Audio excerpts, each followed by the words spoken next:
ഇരിഞ്ഞാലക്കുട കൂടൽമാണിക്യം ക്ഷേത്രത്തിൽ കഴകക്കാരന് ജാതി വിവേചനം. ദേവസ്വം റിക്രൂട്ട്മെന്റ് ബോർഡ് വഴി നിയമിച്ച ബാലുവിനെ ഓഫീസിലേക്ക് മാറ്റി. തന്ത്രി വാര്യർ സമാജം എതിർപ്പിനെ തുടർന്നാണ് കഴകക്കാരനെ താൽക്കാലികമായി മാറ്റിയതെന്ന് ദേവസ്വം ബോർഡ് അംഗം മീഡിയ വണ്ണിനോട് പറഞ്ഞു. ജാതി വിവേചനം നിലനിർത്താൻ ദേവസ്വം ബോർഡ് കൂട്ടുനിൽക്കുന്നുവെന്ന് ദലിത് ആക്ടിവിസ്റ്റ് സണ്ണി എം കബിക്കാട് പറഞ്ഞു.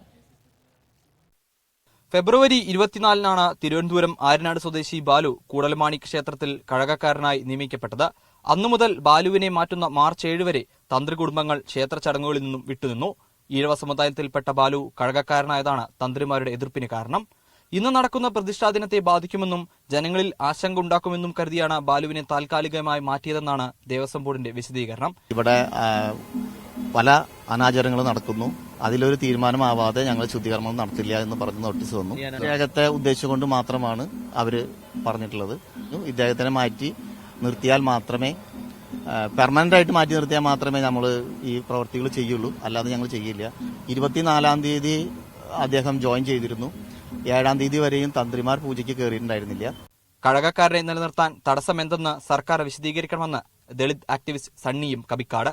ജാതി വിവേചനം ക്ഷേത്രങ്ങളിൽ പാലിക്കാൻ ദേവസ്വം ബോർഡ് കൂട്ടുനിൽക്കുന്നു. ഇതാണ് പ്രശ്നം. അതാണ് ചർച്ച ചെയ്യേണ്ടത്, അല്ലാതെ ജാതി വിവേചനം നിലനിൽക്കുന്നു എന്നുള്ളതല്ല. അമ്പലവാസികളായ വാര്യർ കുടുംബത്തിനാണ് കഴകത്തിനുള്ള അധികാരമെന്നാണ് തന്ത്രിമാരുടെ വാദം.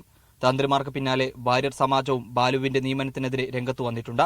നിയമ നടപടികളുമായി മുന്നോട്ടു പോകാനാണ് വാര്യർ സമാജത്തിന്റെ തീരുമാനം. സജിൻ രാജിനൊപ്പം കൂടൽമാണി ക്ഷേത്രത്തിന് മുൻപിൽ നിന്നും കെ അഖിൽ, മീഡിയ 1.